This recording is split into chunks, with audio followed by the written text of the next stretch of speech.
guys, I wanted to give everyone a update on the Vortex XL Turbo that I have on this 8YS3. Touch up on a few different topics today, mainly how does it drive, the sound of the Vortex XL, that I noticed a difference.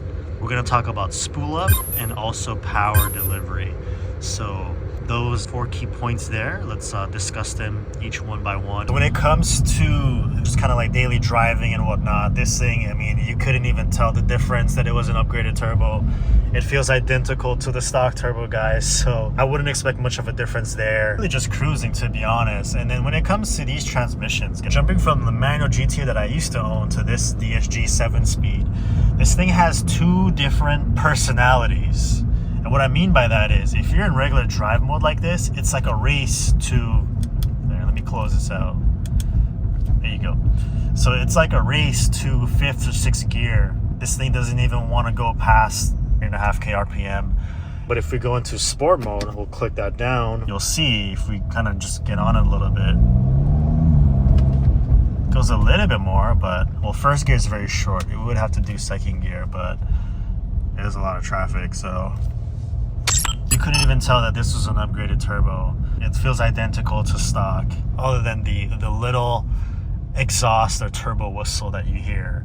Now, for the sound of this thing, that's one of the first things that I've noticed after the turbo swap. I feel like there's a little bit more whistle sound in the low RPMs as well as the mid-range.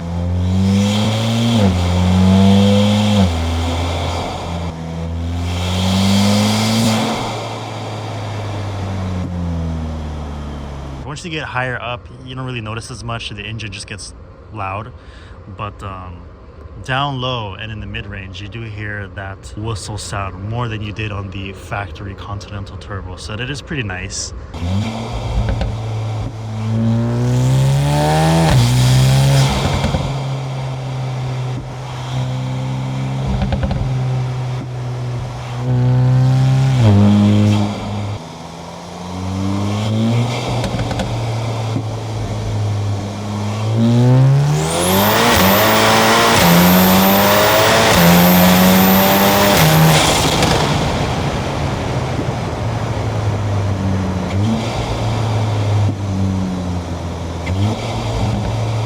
It's not obnoxious or anything. It's not like T51R mod like loudness.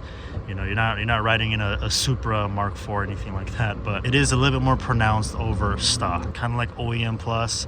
If you were to have a non-car person get in this car, they probably won't even hear the difference. I can hear the difference because I drive in this thing all the time and I know what it sounds like. And also because we're car enthusiasts, right? We notice every little change and every little difference for the most part. Do I like the sound? I do. I think it's nice. I think that a little bit more whistle sound adds just a tad more character to the driving experience with this car, so that is always welcome, and I think that that's nice. It's not crazy loud like I mentioned. It's really just a little extra bit of whistle. And the S3 is really dirty. Look at that. Haven't had the time to wash it, but we'll get to that soon. The next thing I want to talk about is the spool up. This thing, you're gonna hit it around like mid-3s, give or take. All of that depends on like the flow parts that you have. But once you're in like 4K plus, and it really starts pulling even harder. The Continental does hit, you know, pretty damn low. It's very punchy, which is nice.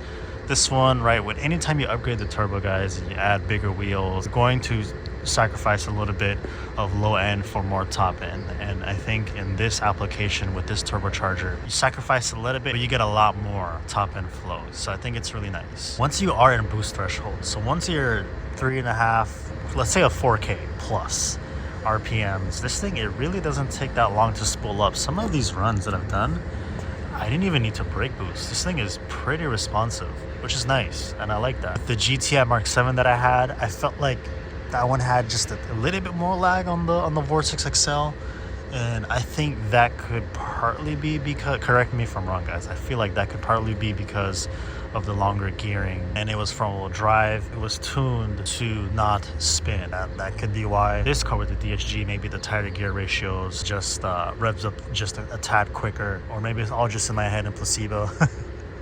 So take this with a grain of salt. So it does pull up pretty quick. This thing just throws you back in your seat. It's almost like it hit like some sort of like vtec or something. with the way how it pulls. I'm gonna show a clip of that in just a moment. Look at how when I ran this M340i, the car gets the jump and all of a sudden the top end just kicks in on the Vortex XL.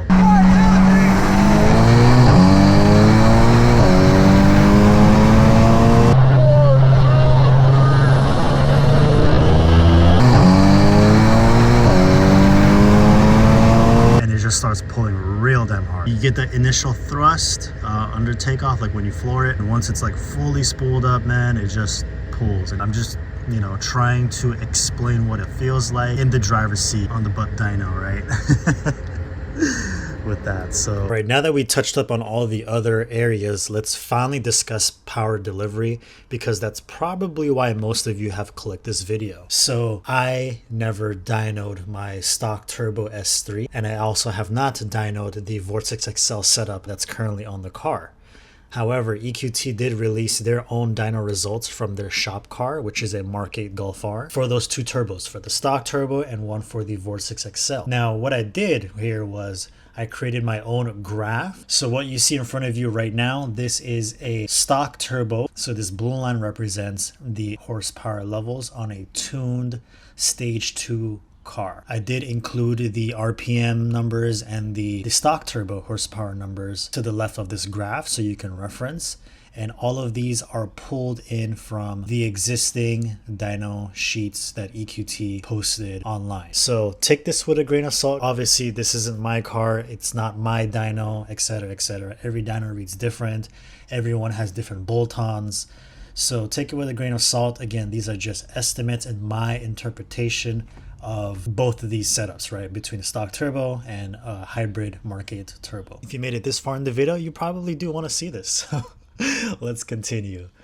So like I mentioned before, the stock turbo horsepower is plotted on this blue line here. And as you can see, we top off around 460-ish wheel horsepower. So you can see that there on a stage 2 application. Now let's bring in the stock turbo torque curve. For this, you can see we are in the mid 400s, give or take, for the torque number here. And you can see spool up happens just around 3K RPMs. And after 5K, torque starts to die off a little bit and the horsepower starts to flatten out around 6K RPM. Now let's bring in the Vortex XL. Same thing, EQT posted their own dyno results. All I did was take the horsepower and torque numbers and plotted them in my own graph here so we can overlay them. I did not see them having a overlaid graph, so I kind of just made my own. All right, so we have our horsepower and torque curves for the hybrid turbo. First thing you'll notice is that the orange line here, which represents that, revs out much higher. You're able to utilize more RPMs. From the left of the graph, around 3K, the Vortex XL isn't fully spooled up there just yet,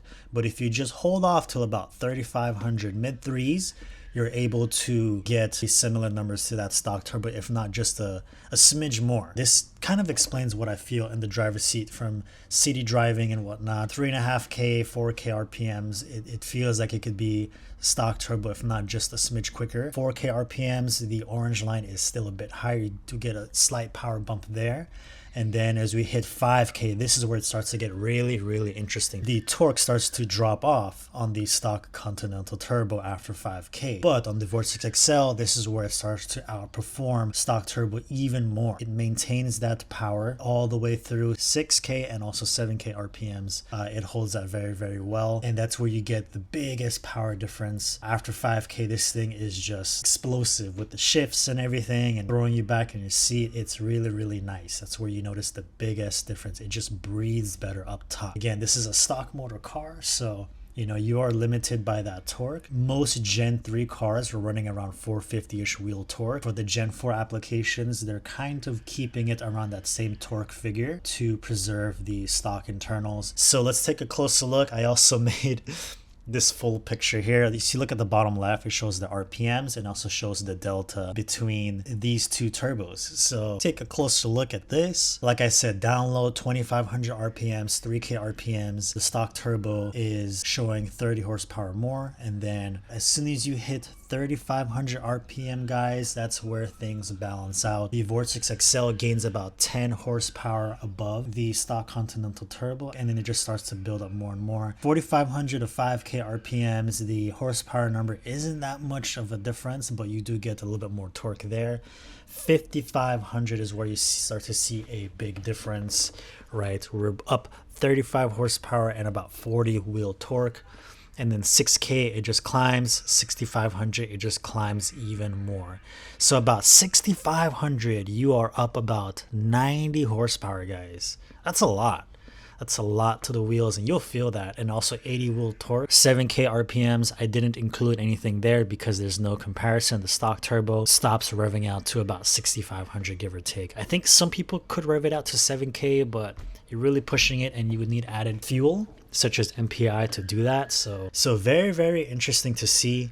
When you look at both of these, you really get a better understanding of how much more power and torque you could feel within the driver's seat. But yeah, so this is what we're looking at right here. Really, really cool stuff. Again, take it with a grain of salt, guys. I'm not a tuner. I'm just showing my own interpretation of these two different turbos. Let me know what you think in the comments down below. I'm super excited to show more videos with the Vortex XL on my Audi S3, so stay tuned for that. If you have not subscribed already, make sure to do so.